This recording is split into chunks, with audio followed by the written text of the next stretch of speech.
Okay. I have the right size, yep. So this is not because we added any kind of coloring. These are all natural colors. The ingredients are... I started working on preparing a skincare line in response to my patients.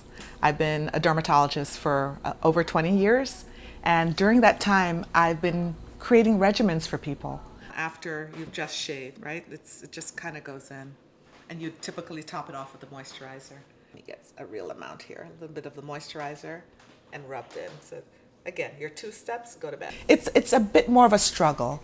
The door is not open widely for you to enter.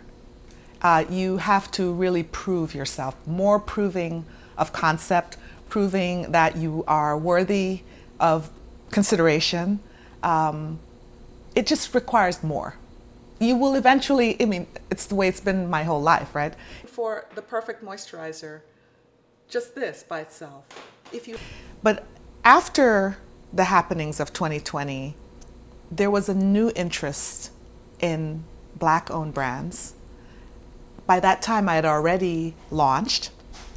I was selling, just moderately though, you know, it's a very limited population.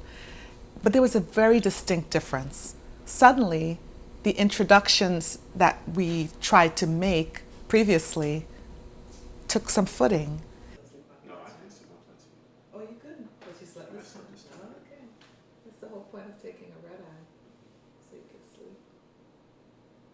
Yeah, it was at mid. Kristen's been doing our fulfillment. Oh, really? Yeah. I went from 0 retailers interested to having signed with 7 of the most major retailers by the time we got to the end of 2020. So that's humongous.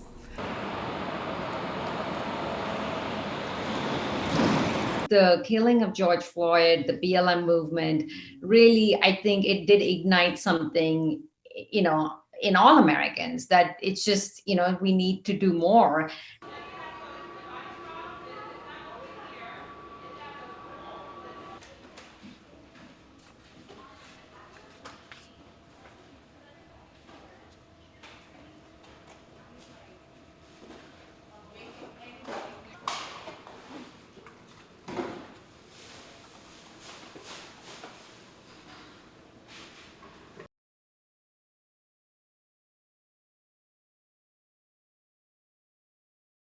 We're excited to see our brand count double from 8 brands to 16 brands this year.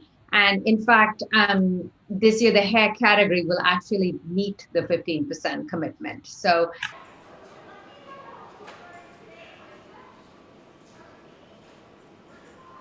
the equity issues begin from the company level themselves. For Black women-owned businesses that are interested in even breaking into the beauty industry, they often have difficulty raising capital to even get their products to market.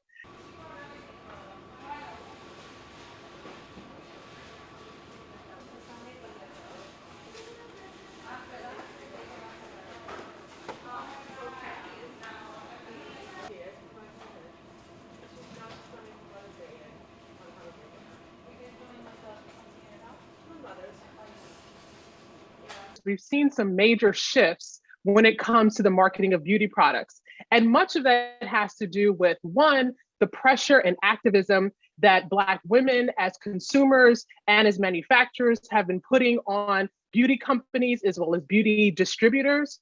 And it also has to do with the changing racial climate as we see more activism around issues of race and racial inequality in the streets that also is impacting what we see in stores.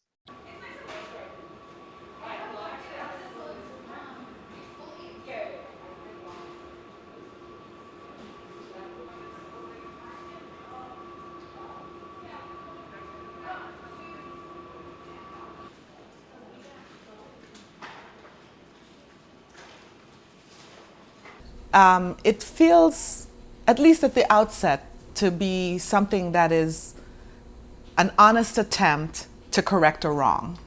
This booster serum is called the Skin Calming Booster, which is our hydration booster.